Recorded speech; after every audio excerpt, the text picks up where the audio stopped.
सोलापूर जिल्ह्यामध्ये समाधानकारक पाऊस झालाय, त्यामुळे शेतकऱ्यांनी आपल्या खरीपाच्या पेरण्या पूर्ण केलेल्या आहेत। जिल्ह्यामध्ये सोयाबीन, तूर, मूग, उडीद, बाजरी, मका या खरीपाच्या पिकांची पेरणी करण्यात आली आहे आणि त्यामुळे शेतकरी वर्गात आनंदाचं वातावरण पाहायला मिळत आहे। याचा आढावा घेतलाय आमचे प्रतिनिधी अभिषेक आदेप्पा यांनी।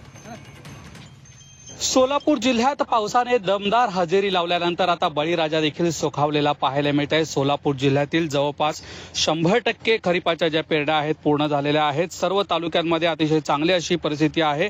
8 ते 10 दिवस पावसाने विश्रांती घेतल्यानंतर ठिकठिकाणी पिके ही दुबार धरू लागली होती। मात्र मुरुगानंतर आता आद्रा नक्षत्राचाही पाऊस परतल्याने शेतकऱ्यांचा आनंद हा द्विगुणित झालेला आपल्याला पाहायला मिळतोय। पावसाच्या सरी पडताच खरीपाची पिके ही आता डोलू लागल्याचं चित्र आहे। रविवारी सकाळपासूनच पावसाने पुन्हा सुरुवात केल्याने आता शेतकऱ्यांच्या आशा ह्या पुन्हा पल्लवित झालेल्या आहेत।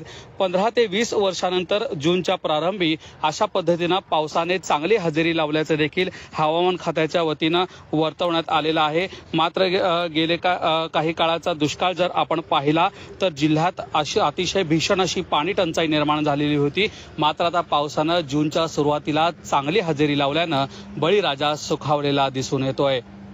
अभिषेक आदेप्पा, झी मीडिया, सोलापूर। परभणी गंगाखेड तालुक्यामध्ये सलग 2 दिवस अतिमुसळधार पाऊस झालाय। तासाभरात 70 मिलीमीटर पावसाची नोंद झाली आहे। शेताला अक्षरशः तळ्याचं स्वरूप आलंय, त्यामुळे कापूस, तूर, ज्वारी, सोयाबीन पिकांचं नुकसान झालंय। त्यामुळे शेतकऱ्यांवर दुबार पेरणीचं संकट ओढावलंय। याच परिस्थितीचा आढावा घेतलाय आमचे प्रतिनिधी गजानन देशमुख यांनी। परभणी जिल्ह्यात काल सायंकाळच्या सुमारास इतका मोठा पाऊस झाला की अक्षरशः मी आता गंगाखेड तालुक्यातील खळी परिसरामध्ये आहे। या शेतकऱ्याच्या शेतामध्ये साधारणतः 2-2 फूट इथपर्यंतचं पाणी जे आहे ते साचलेलं आहे। या शेतामध्ये जे काही पेरणी केली होती सोयाबीनची ती सगळी पिकं जी आहेत ते नुकतीच निघाली होती, सगळी कोमेजून सडून जाणार आहेत, खराब होणार आहेत। या परिसरामध्ये तासभरामध्ये 70 मिलीमीटर पाऊस झाला होता, त्यामुळे मोठ्या प्रमाणात शेतकऱ्यांचं नुकसान झालंय। आपल्यासोबत शेतकरी महिला आहेत। काकू, काय सांगाल, किती पाऊस पडला, कसं नुकसान झालंय?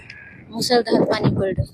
15 दिवस झालं धान्य उगवलं होतं। पेरणी 15 दिवसाखालीच केली। धान्य चांगलं आलं। आम्ही ही शेत जमीन ठोक्याच्या भावाने केली होती, पैसे काढून तिला 4,000 रुपये एकर, 20,000 रुपये एकर प्रमाणे जमीन केली होती। ह्याच्यावर दुमार पेरणीची वेळ आली सर। गेल्या महिन्याभरापूर्वीच पेरणी होऊन परत हे पेरणीतली धान उगवलं होतं, पण पुन्हा नष्ट झालं पावसानं। पुन्हा पेरलं 15 दिवसापूर्वी आणि त्याच्यावर 2 तासात काल पाऊस झाला 5 वाजल्यापासून। अनेक पीक हे पाण्याखाली गेल्यानं आम्हाला आता उपासमारीची वेळ आमच्यावर आलेली आहे सर। किती शेतकऱ्यांचं नुकसान किती हेक्टर मध्ये झालं असावं? हेक्टर मध्ये सर्व शेतकऱ्यांचं नुकसान 20 ते 22 एकर मध्ये शेतकऱ्यांचं नुकसान झालेलं आहे या परिसरामध्ये। तात्काळ या अतिवृष्टी स्वरूपाच्या पावसाचे पंचनामे होऊन शेतकऱ्यांना मदत देणं गरजेचं ठरलंय। व्हिडिओ जर्नलिस्ट गणेशसह गजानन देशमुख, झी मीडिया, खळी, परभणी। पुढची बातमी नागपुरातली। नागपूरकर अजूनही दमदार पावसाच्या प्रतीक्षेत आहेत। विदर्भामध्ये पुढील 3 ते 4 दिवस हलक्या ते मध्यम स्वरूपाचा पाऊस राहणार आहे। मात्र मोठ्या पावसाकरिता अजूनही प्रतीक्षाच करावी लागणार आहे, असं हवामान विभागाकडून सांगण्यात आलंय। जोरदार पावसाकडे अजून कोणतेही पोषक वातावरण नसल्याचं हवामान विभागानं स्पष्ट केलंय, त्यामुळे पुढील 3 ते 4 दिवस मोठ्या पावसाची शक्यता कमीच आहे। विदर्भ के जिलों के लिए वो होता है बंगाल की खाड़ी में निम्न दबाव का क्षेत्र का बनना, बट अभी ऐसा कुछ सिस्टम्स बे ऑफ बंगाल में बनता हुआ नहीं दिख रहा है। लेकिन हमें मध्यम से हल्की बारिश मिलती रहेगी, बट भारी बारिश के लिए जो होनी चाहिए या फिर अति भारी बारिश के लिए बंगाल की खाड़ी में निम्न दबाव का क्षेत्र बनने के बाद ही होता है, जो भी 3 to 4 डेज में बनता हुआ नहीं दिख रहा है। कोल्हापुरात शिंगणापूर बंधाऱ्यावरील बर्गे न काढल्यानं आसपासच्या शेतामध्ये पाणी शिरलेलं आहे। कोल्हापूर महानगरपालिका आणि पाटबंधारे विभागानं बर्गे न काढल्यानं शिंगणापूर बंधाऱ्याच्या पाठीमागे पाण्याला फुगवटा निर्माण झालाय आणि या फुगवट्यामुळे शेतीचंही नुकसान झालंय। शिंगणापूर गावातील ग्रामस्थांची बातचीत केली आमचे प्रतिनिधी प्रताप नाईक। मी उभा आहे शिंगणापूर बंधाऱ्याच्या परिसरात। आपण पाहतोय माझ्या पाठीमागे शिंगणापूर बंधारा आहे। कोल्हापूर जिल्ह्यातील 9 बंधारे पाण्याखाली गेलेले आहेत, त्यापैकी हा एक बंधारा आहे। पण सगळ्यात महत्त्वाचं म्हणजे या बंधाऱ्याला जे बर्गे लावण्यात आलेले आहेत ते काढलेले नाहीयेत, त्यामुळे आपण पाहतोय की पंचगंगेला पाठीमागच्या बाजूला फुगवटा तयार झालेला आहे। त्यामुळेच हे जे पाणी आहे ते आजूबाजूच्या शेतीमध्ये घुसायला सुरुवात झालेली आहे। त्यामुळे शिंगणापूरच्या ग्रामस्थांचं म्हणणं असं आहे की या बर्गे न काढल्यामुळे आमच्या शेतीला आता नुकसान होतंय, त्यामुळे हे बर्गे काढायला पाहिजे होतं। ग्रामस्थ आपल्या सोबत आहेत, आपण त्यांच्याशी बोलूयात। मला सांगा, की बर्गे काढलेले नाही, त्यामुळे पाण्याला फुगवटा निर्माण झालेला आहे. काय नेमक्या तुमची मागणी आहे, काय म्हणणं आहे तुमचं? पाणी ज्या रस्त्याच्या लेवलला होतं त्या तिने बर्गे काढायला पाहिजे होतं. उन्हाळ्यात ठीक आहे, उन्हाळ्यात ते बर्गे लावतात, आम्ही मान्य करतो, कारण तिथून पाणी कोल्हापूरला बी जातं आणि पाणी बी राहतं. पण आता पावसाळ्यामध्ये हे बर्गे काढणं त्यांचं गरजेचं होतं, कारण न काढल्यामुळे हिजी फुगी पूर्ण कोगे, बीड, भैरेश्वर व इकडल्या सर्व शेतकऱ्यांनी याचा फटका जोरात बसत आहे. कोल्हापूर महानगरपालिका आणि पाटबंधारे विभाग यांच्यात समन्वय नसल्यामुळेच आज या फुगे आलेले आहेत पाण्याला. महानगरपालिका किंवा पाटबंधारे विभाग झोपले का, अशा प्रकारचा सवाल या शिंगणापूरच्या ग्रामस्थांचा आहे. कॅमेरामॅन मिथुनसह प्रताप नाईक, झी24 तास, कोल्हापूर. गोंदिया जिल्ह्यामध्ये बोगस बियाणं विक्रेत्यांवर कृषी विभागानं धडक कारवाईला सुरुवात केली आहे. खरीप हंगामाच्या पार्श्वभूमीवर बोगस बी बियाणं, खतं आणि कीटकनाशकांच्या विक्रीला आळा घालण्यासाठी कृषी विभागानं 9 भरारी पथकं तैनात केली आहेत. भरारी पथकांमार्फत अचानक तपासणी मोहीम राबवली जाते.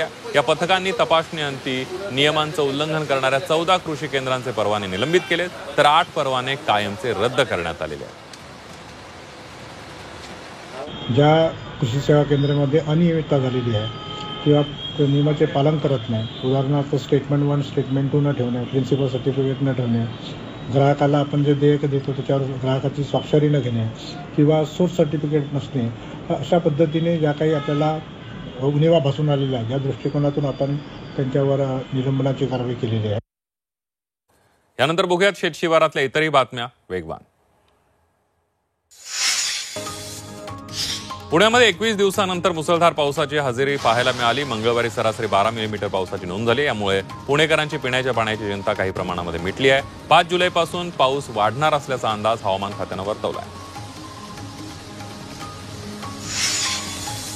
सांगलीच्या चांदोली धरण पाणलोट क्षेत्रामध्ये सलग दुसऱ्या दिवशी अतिवृष्टी झाली आहे. गेल्या 24 तासात 105 मिलीमीटर पावसाची नोंद झाली आहे. धरणामध्ये मोठ्या प्रमाणावर आवक होत असल्यानं धरणाची पाणी पातळी झपाट्यानं वाढू लागली आहे. सध्या धरणामध्ये 6,982 क्युसेक्स पाण्याचा विसर्ग सुरू आहे. सांगली शिराळा तालुक्यामध्ये धुवाधार पाऊस झाला, त्यामुळे वारणा नदी तुडुंब भरून वाहू लागली आहे. चांदोली धरण पाणलोट क्षेत्रामध्ये पडणाऱ्या पावसामुळे वारणा नदीच्या पाणी पातळीमध्ये झपाट्यानं वाढ झाली आहे. गेल्या 4 दिवसांपासून तालुक्यामध्ये पावसाची संततधार सुरू आहे. कोकरूड ते रेठरे बंधारा पाण्याखाली गेला. साताऱ्यातील मोरणा गुरेघर धरण पूर्ण क्षमतेनं भरलंय, त्यामुळे पाणी पातळी नियंत्रित करण्यासाठी धरणातून 1000 क्युसेक पाण्याचा विसर्ग सुरू केलाय. नदीकाठच्या गावांना सतर्कतेचा इशारा देण्यात आलाय. मावळमधील काले गावामध्ये भात लागवडींना वेग आलेला आहे. शेतकरी कृषी विभागाच्या सहाय्यानं यंत्रांच्या माध्यमातून भात लागवडीला प्राधान्य देत आहे, त्यामुळे मजूर कमी लागत आहे, तसंच वेळ आणि पैशांचीही बचत होते.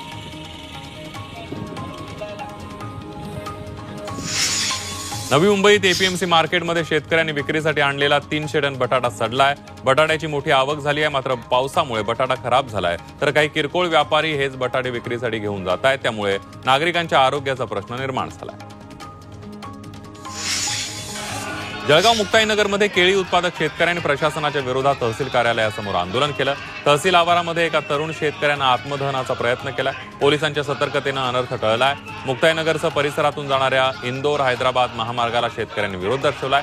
या महामार्गामुळे मोठ्या प्रमाणावर केळी उत्पादक शेतकरी बाधित होणार आहे. तसंच सरकारकडून जमिनीचे जे दर दिले जात आहेत ते नगण्य असल्याचा आरोपही शेतकऱ्यांनी केला. सांगलीच्या तासगाव तहसील कार्यालयावर शेतकऱ्यांनी जनावरांसह मोर्चा काढला. दूध दर वाढीसह विविध मागण्यांसाठी शेतकरी आक्रमक झालेत. गाईच्या दुधाला प्रति लिटर 40 रुपये आणि म्हशीच्या दुधाला प्रति लिटर 60 रुपये भाव देण्याची मागणी करण्यात आली. अकोल्यातील दूध उत्पादक शेतकऱ्यांनी मुख्यमंत्री आणि उपमुख्यमंत्र्यांना गोठ्यातील शेण पाठवलंय. शेतकऱ्यांनी पोस्टाद्वारे मुख्यमंत्र्यांना शेणाचे बॉक्स करून पाठवलेत. दूध दरवाढीसाठी शेतकऱ्यांचं हे आंदोलन सुरू आहे. सरकारने आंदोलनाची दखल न घेतल्यास शेतकऱ्यांनी तीव्र आंदोलनाचा इशारा दिलाय.